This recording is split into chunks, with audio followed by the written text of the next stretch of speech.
ओम नमो भगवते वासुदेवाय। स्वागत है आप सभी का हमारे चैनल पर। आज के इस वीडियो में आप सुनेंगे रविवार व्रत की कथा। इसके साथ ही आदित्य हृदय स्तोत्र का पाठ सुनेंगे हिंदी में और फिर सूर्य भगवान की आरती भी सुनेंगे। तो वीडियो शुरू करने से पहले आपसे एक ही आग्रह है, अगर अभी तक आपने चैनल को सब्सक्राइब नहीं किया है, पहली बार चैनल पर आए हैं तो चैनल को सब्सक्राइब करके बेल आइकन पर क्लिक कर लीजिए और अगर कथा पसंद आती है तो लाइक करके औरों को भी शेयर करिए। तो चलिए अब शुरू करते हैं आज का वीडियो। एक नगर में एक साहूकार था। उसके कोई भी संतान नहीं थी। एक दिन वह साहूकार सवेरे नहा धोकर बाहर गया तो देखा कि एक किसान खेत में दाना डालने जा रहा था। जैसे ही उस किसान ने साहूकार को देखा तो वह वापस अपने घर लौट गया और बोला, आज तो शगुन अच्छा नहीं हुआ। साहूकार ने सुना तो उसका मुंह उतर गया। उसकी पत्नी ने पूछा कि आज क्या बात है जो उदास हो। तो साहूकार ने सारी बात बताई। बोला कि आज किसान मिला था, उसने जैसे ही मुझे देखा तो वापस लौट गया और कहने लगा कि आज का दिन तो अच्छा नहीं जाएगा। तो पत्नी बोली कि आज एक चिड़िया आई तो वह भी बोली कि इसके तो कोई बच्चे नहीं है, अब इसका मुंह देख लिया तो दाना कहाँ से मिलेगा, और ऐसा कहकर उड़ गई। तो साहूकार को बड़ा क्रोध आया। उसी दिन से वो भगवान सूर्य की आराधना करने लगा। आराधना करते करते उसे 12 वर्ष बीत गए। तब उस साहूकार ने कहा कि भगवान, अगर आप भक्त की पुकार नहीं सुनेंगे तो आपको कोई नहीं मानेगा। इससे सूर्य भगवान को दया आई और वे प्रकट हुए और बोले, साहूकार, तेरे नसीब में बच्चा नहीं है, लेकिन मेरे आशीर्वाद से तुझे एक कन्या होगी। वो हंसेगी तो हीरे मोती बिखरेंगे। साहूकार ने घर आकर अपनी पत्नी को ये बात बताई। 9वें महीने उसके घर एक कन्या ने जन्म लिया। अब नायन उसे नहलाने आती। वो हंसती मुस्कुराती तो हीरे मोती बिखरते। उनको लेकर नायन अपने घर चली जाती। ऐसा करते करते 1.25 महीना बीत गया। साहूकार की पत्नी नायन से बोली कि अब तू मत आना, मैं इसको नहला दूंगी। और साहूकार की पत्नी उसे नहलाने लगी। बच्ची हंसे तो हीरा मोती उगले। अब वो समझ गई कि नायन ने तो बहुत सारा धन इकट्ठा कर लिया होगा। लड़की बड़ी हुई तो माँ बाप ने सोचा कि हमारे घर पर धन तो बहुत सारा है, क्यों ना कोई गरीब लड़का देखकर घर जमाई रख ले। तो उन्होंने एक गरीब लड़का ढूंढा, उसके साथ लड़की का ब्याह कर दिया। अब माँ दिन उगते ही बेटी को उठाने जाती और सुबह सुबह उसका मुंह देखती। तो लड़की का पति बोला कि अपने बीच सुबह सुबह ये माँ का क्या काम है, ये क्यों सुबह से आ जाती है। तो लड़की बोली, माँ का नियम है कि सुबह होते ही वह मेरा मुंह देखती है। दूसरे दिन वो सुबह उठा और उसका मुंह देखा तो उसके मुंह में से हीरे मोती बिखरे। अब वो समझ गया कि इसीलिए सासू माँ इसका मुंह पहले ही देख लेती हैं। थोड़ी देर बाद लड़की की माँ आई तो हीरे मोती नहीं मिले। माँ समझ गई कि जवाई राजा को पता चल गया है। माँ के मन में कपट आया। उसने एक आदमी को जमाई को जान से खत्म करने के लिए भेज दिया। आदमी ने जमाई को मार दिया और उसका सिर सासू को लाकर दे दिया। भगवान सूर्य ने देखा कि हमारी दी हुई कन्या का पति मार दिया गया। तो भगवान सूर्य मानव का रूप धारण करके भिक्षा मांगने गए और उस कन्या के पति का सिर लेकर आए। उसके अंग से सर को जोड़कर अमृत का एक छींटा मारा तो उसका पति उठकर बैठ गया और अपने घर को चल दिया।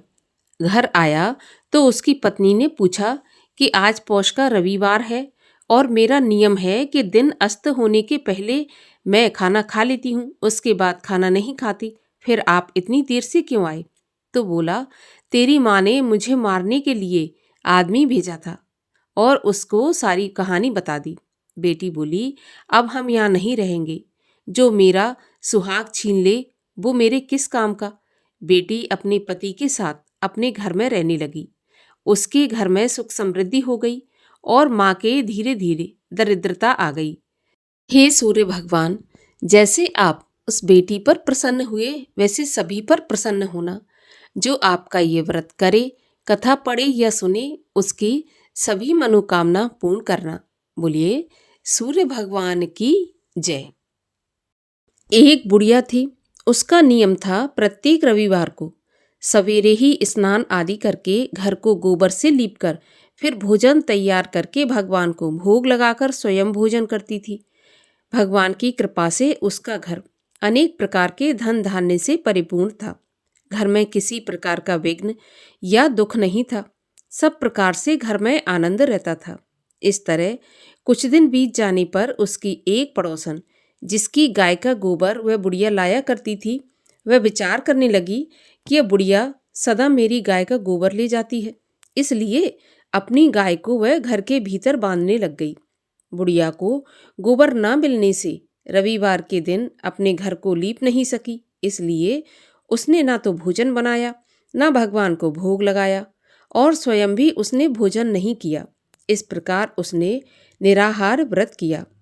अब रात्रि हो गई और वह भूखी ही सो गई। रात्रि में भगवान ने उसे स्वप्न दिया और भोजन ना बनाने तथा भोग ना लगाने का कारण पूछा, तो बुढ़िया ने गोबर ना मिलने का कारण सुनाया। तब भगवान ने कहा, माता, हम तुमको एक ऐसी गाय देते हैं जो सभी इच्छाएं पूर्ण करती है, क्योंकि तुम हमेशा रविवार को गाय के गोबर से घर लीपकर भोजन बनाकर मेरा भोग लगाकर खुद भोजन करती हो। इससे मैं बहुत प्रसन्न हूँ। मैं निर्धन को धन और बांझ स्त्रियों को पुत्र देकर उनके दुखों को दूर करता हूँ और अंत में मोक्ष प्रदान करता हूँ। स्वप्न में ऐसा वरदान देकर भगवान अंतर्ध्यान हो गए। प्रातःकाल जब वृद्धा की आंख खुली तो वह देखती है कि आंगन में एक अति सुंदर गाय और बछड़ा बंधे हुए हैं। वह गाय और बछड़े को देखकर अत्यंत प्रसन्न हुई और उसको घर के बाहर बांध दिया और वहीं पर उसको खाने को चारा और पीने को पानी रख दिया। जब उसकी पड़ोसन बुढ़िया ने घर के बाहर एक अति सुंदर गाय और बछड़े को बंधा देखा तो वह द्वेष के कारण जल उठी और उसने देखा कि गाय ने तो सोने का गोबर दिया है, तो वह उस गाय का गोबर ले गई और अपनी गाय का गोबर उसकी जगह पर रख गई। अब वह रोजाना ऐसा ही करती और सीधी सादी बुढ़िया को इस बारे में कुछ पता नहीं था। तब भगवान ने सोचा कि चालाक पड़ोसन के कर्म से बुढ़िया ठगी जा रही है, तो भगवान ने संध्या के समय अपनी माया से बड़े जोर की आंधी चला दी। बुढ़िया ने आंधी के डर से अपनी गाय को घर के भीतर बांध लिया। प्रातःकाल जब बुढ़िया ने देखा कि गाय ने तो सोने का गोबर दिया है, तो उसके आश्चर्य की सीमा नहीं रही और वह अब प्रतिदिन गाय को घर के भीतर बांधने लगी। उधर पड़ोसन ने देखा कि बुढ़िया गाय को घर के भीतर बांधने लगी, तो उसका सोने का गोबर लेने का दांव नहीं चल पा रहा था, तो वह ईर्ष्या से और जल उठी और कुछ उपाय जब नहीं देखा तो उस पड़ोसन ने उस देश के राजा की सभा में जाकर कहा कि महाराज, मेरे पड़ोस में एक बुढ़िया के पास ऐसी गाय है जो रोजाना सोने का गोबर देती है। अब आप उस गाय को ले आएं और उस सोने से प्रजा का पालन करें। वह बुढ़िया इतने सोने का क्या करेगी? राजा ने जब यह बात सुनी तो अपने दूतों को उस वृद्धा के घर गाय लाने की आज्ञा दी। वृद्धा प्रातःकाल ईश्वर का भोग लगाकर भोजन ग्रहण करने ही जा रही थी कि राजा के कर्मचारी गाय खोलकर ले गए। वृद्धा काफी रोई चिल्लाई, परंतु कर्मचारियों के सामने कोई क्या कहता। उस दिन बुढ़िया गाय के वियोग में भोजन नहीं खा सकी और रात भर रो रोकर ईश्वर से गाय को दोबारा पाने के लिए प्रार्थना करती रही। उधर राजा गाय को देखकर बहुत प्रसन्न हुआ, लेकिन सुबह जैसे ही वह जगा तो सारा महल गोबर से भरा दिखाई देने लगा। राजा यह देखकर घबरा गया। भगवान ने रात्रि में राजा को स्वप्न में कहा, हे राजा, गाय उस बुढ़िया को लौटाने में ही तेरा भला है। उसके रविवार के व्रत से प्रसन्न होकर मैंने उसे ये गाय दी थी। प्रातःकाल होते ही राजा ने वृद्धा को बुलाकर बहुत से धन के साथ साथ सम्मान सहित गाय और बछड़ा लौटा दिया। उसकी पड़ोसन को बुलाकर उचित दंड दिया। इतना करने के बाद ही राजा के महल से सारी गंदगी साफ हो गई। उसी दिन से राजा ने नगरवासियों को आदेश दिया कि राज्य की समृद्धि तथा अपनी समस्त मनोकामनाओं की पूर्ति के लिए रविवार का व्रत रखा करो। व्रत करने से नगर के लोग सुखी जीवन व्यतीत करने लगे। कोई भी बीमारी और प्रकृति का प्रकोप उस नगर पर नहीं होता था। सारी प्रजा सुख से रहने लगी। बोलिए सूर्य भगवान की जय। और अब सुनिए आदित्य हृदय स्तोत्र। लंका में रावण की सेना के साथ युद्ध करने से थके हुए युद्ध भूमि में रावण के पराक्रम का विचार करने वाले और परस्पर संग्राम के लिए सामने आए हुए रावण को जब श्री राम ने देखा, तभी देवताओं के साथ राम रावण युद्ध देखने के लिए आकाश में आए हुए घटयोनी ऋषि अगस्त्य श्री राम के पास जाकर बोले, हे वत्स अजान बाहु रामचंद्र, मैं तुम्हें परंपरा से चली आ रही एक गुप्त रहस्य विद्या बताता हूँ, जिससे तुम सभी शत्रुओं पर रणभूमि में विजय प्राप्त करोगे। यह गोपनीय आदित्य हृदय नामक स्तोत्र परम पवित्र, तेजस्वी, सभी शत्रुओं का नाशक, सदा विजय दिलाने वाला, नित्य जप करने योग्य, कभी न नष्ट होने लायक और परम कल्याणकारक है। सभी शुभ कर्मों में मंगलदायी, सभी पापों का नाशक, समस्त चिंताओं, दुखों, शोक आदि को शांत करने वाला और आयु बढ़ाने वाला यह उत्तम स्तोत्र है। तुम देवों और राक्षसों के द्वारा पूजित, समस्त लोकों के शासक, प्रकाश देने वाले, तेजोमय किरणों वाले, प्रातः काल में उषा की लालिमा से ऊपर उदय हो रहे भगवान विवस्वान सूर्य की आराधना। ओम रश्मिमते नमः, समुद्यते नमः, देवासुर नमस्कृताय नमः, विवस्वते नमः, भास्कराय नमः, भुवनेश्वराय नमः, इन नामवाचक मंत्रों से करो। इस आदित्य देवता में सभी देवता विराजते हैं। यह अपूर्व तेजोमय प्रकाश पुंज किरणों से मंडित है। यह अपनी प्रभा से देवों और असुरों के समूह और समस्त लोकों की रक्षा करता है, अर्थात समस्त देवता इन्हीं सूर्य के रूप है। यह अपनी किरणों से जगत को शक्ति और स्फूर्ति देता है और इससे ही यह सबका पालन करता है।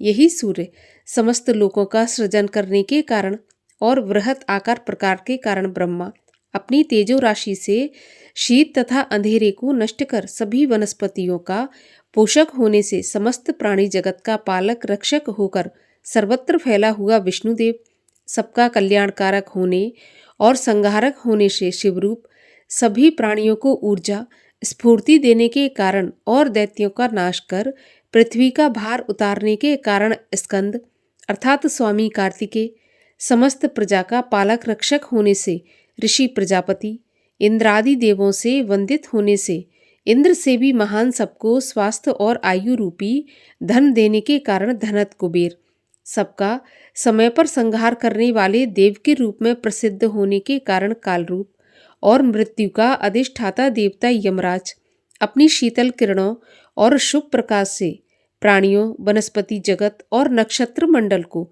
सुख शांति देने वाला होने से सोम चंद्रमा और समस्त तरल पदार्थों का स्वामी, जल निधि का प्रतिनिधि देवता वरुण है। यही आदित्य देवता सभी प्राणियों का पितर पूर्वज है। सभी तरह की समृद्धि देने के कारण 8 वसुओं के रूप में प्रसिद्ध, सिद्ध पुरुषों के द्वारा उपासना के योग्य होने से साध्य, स्वास्थ्य रक्षक देवता के रूप में दोनों अश्विनी कुमार, सर्वत्र प्रकाश रूप में प्रसरणशील प्रवाहमान होने से वह महदेव, सभी को उपासना के द्वारा मननशील बनाने वाला होने से मनु, सब जगह गमनशील प्रकाश रूप होने से वायु, अपनी गर्मी से जल शोषक और शीतनाशक होने से अग्नि रूप, सबको अपनी तेजस्विता से जन्म देने वाला होने से प्रजा रूप, समस्त प्राणी जगत को ऊर्जा और तेज प्रदान करने के कारण सबका प्राणदाता, अपने दिन प्रतिदिन की गति से सप्ताह, पक्ष, मास आदि का सृजन करता हुआ प्रकृति में ऋतुओं का सर्जक और सर्वत्र प्रकाश देने के कारण प्रभाकर सूर्य कहलाता है।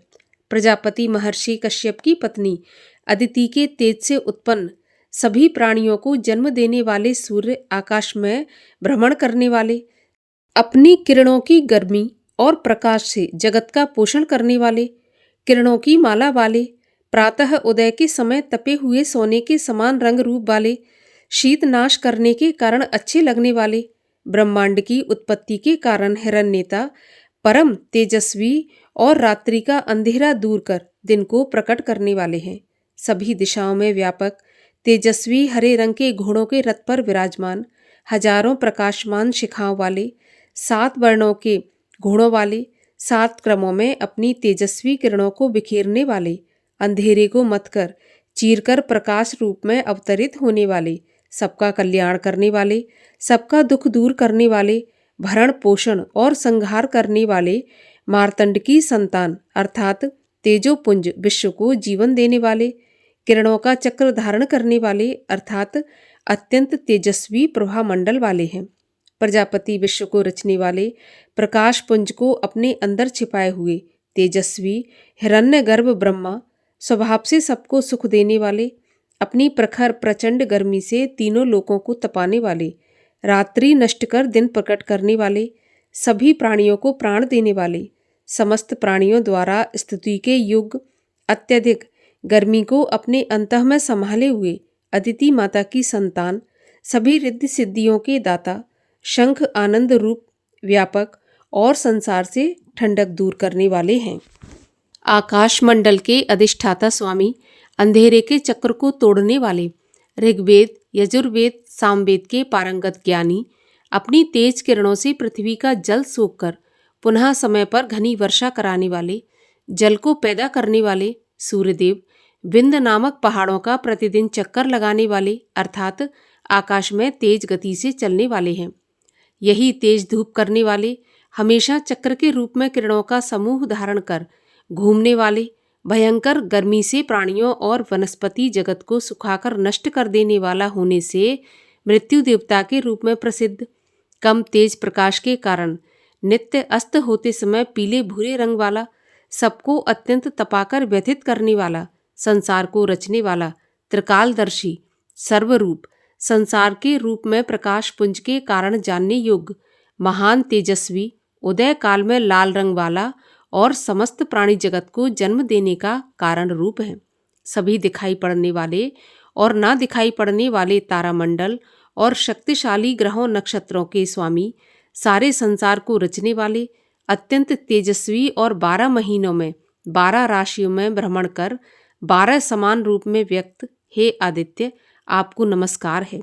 पूर्व दिशा में पहाड़ की तरह उदय होते हुए दिखने के कारण उदयाचल को अस्त होते समय पश्चिम सुमेरु पर्वतमाला को तेजोपुंज से प्रकाशित करने वाले देव, आपको नमस्कार है। सभी तेज प्रकाश देने वाले ग्रहों तारों के अधिपति और दिन के स्वामी, आपको नमस्कार है। हे जय स्वरूप विजय तथा कल्याणदायक, आपको नमस्कार है। आपके दिव्य रथ में हरे रंग के घोड़े हैं, आपको बार बार नमस्कार है। हजारों किरणों से शोभायमान, आपको अनेक नमस्कार है। अदिति के पुत्र होने के कारण हे आदित्य सूर्य, आपको बार बार नमस्कार है।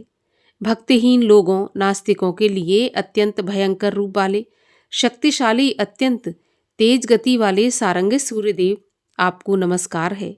अपने उदय काल के कमलों को विकसित करने वाले, अत्यंत तीखी गर्म किरणों वाले प्रचंड मार्तंड देव, आपको बार बार प्रणाम है।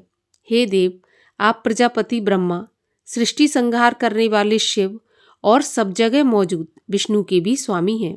आप सूर्य हैं, ये सौर मंडल आपका ही तेज स्वरूप है।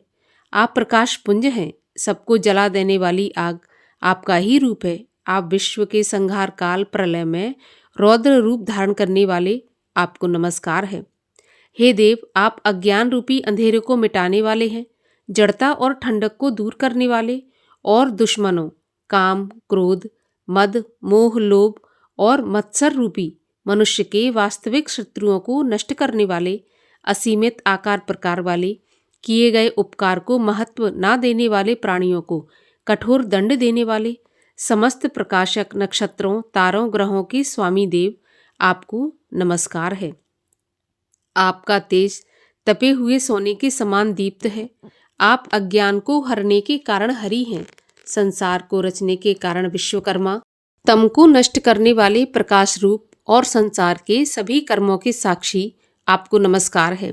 हे रामचंद्र, भगवान सूर्य ही संसार के सभी प्राणियों तथा तत्वों का संहार, सृष्टि और पालन तथा रक्षा करते हैं।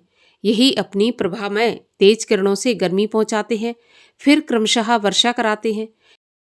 ये सूर्य ही सभी पदार्थों प्राणियों में अंतर्यामी रूप में विद्यमान होकर इनके विश्राम के समय भी चैतन्य रूप में जागते रहते हैं।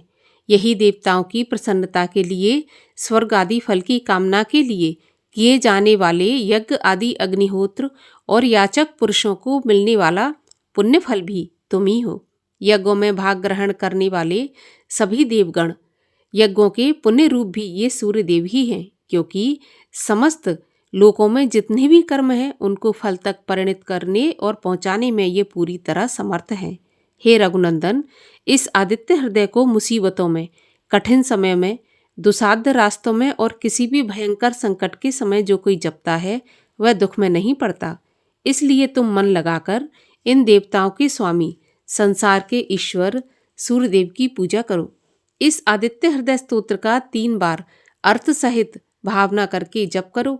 इससे तुम्हें युद्ध में विजय प्राप्त होगी।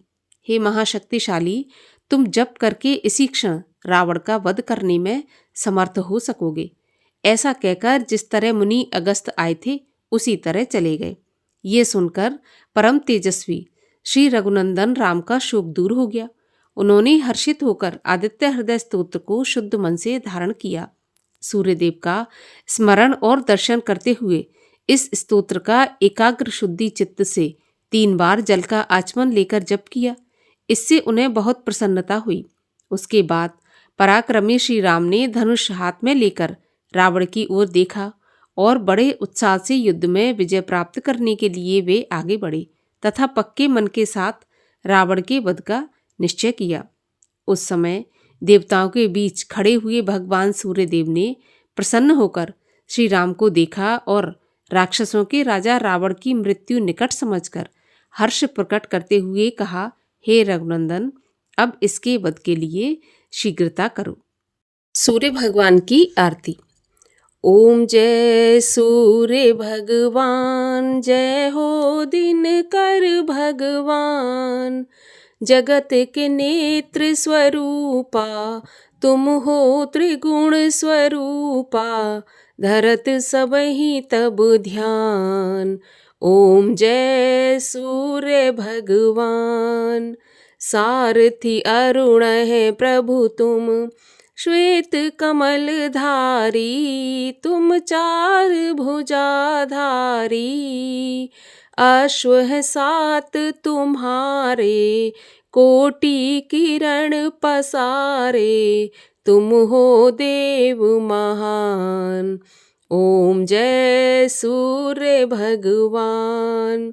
उषा काल में जब तुम उदयाचल आते, सब तब दर्शन पाते। फैलाते उजियारा, जागत तब जग सारा। करे सब तब गुणगान, ओम जय सूर्य भगवान। संध्या में भुवनेश्वर अस्ताचल आते। गोधन तब घर आते, गोधूली वेला में। हर घर हर आंगन में, हो तब महिमा गान। ओम जय सूर्य भगवान। देव धनुज नर नारी, ऋषि मुनिवर भजते। आदित्य हृदय जपते, स्तोत्र ये मंगलकारी। इसकी है रचना न्यारी, दे नव जीवन दान। ओम जय सूर्य भगवान। तुम हो त्रिकाल रचयिता, तुम जग के आधार। महिमा तब अपरंपार, प्राणों का सिंचन करते। भक्तों को अपने देते, बल बुद्धि और ज्ञान। ओम जय सूर्य भगवान। भूचर जलचर खेचर, सब केहु प्राण तुम्ही, सब जीवों के प्राण तुम्ही। वेद पुराण बखाने, धर्म सभी तुम्हें माने। तुम हो सर्वशक्तिमान, ओम जय सूर्य भगवान। पूजन करती दिशाएं, पूजे सब दिक्पाल। तुम भुवनों के प्रतिपाल, ऋतुएं तुम्हारी दासी। तुम शाश्वत अविनाशी, शुभकारी अंशुमान। ओम जय सूर्य भगवान, जय सूर्य भगवान। प्रभु जय दिनकर भगवान, जगत के नेत्र स्वरूपा। तुम हो त्रिगुण स्वरूपा, धरत सबहि तब ध्यान। ओम जय सूर्य भगवान। बोलिए सूर्य भगवान की जय।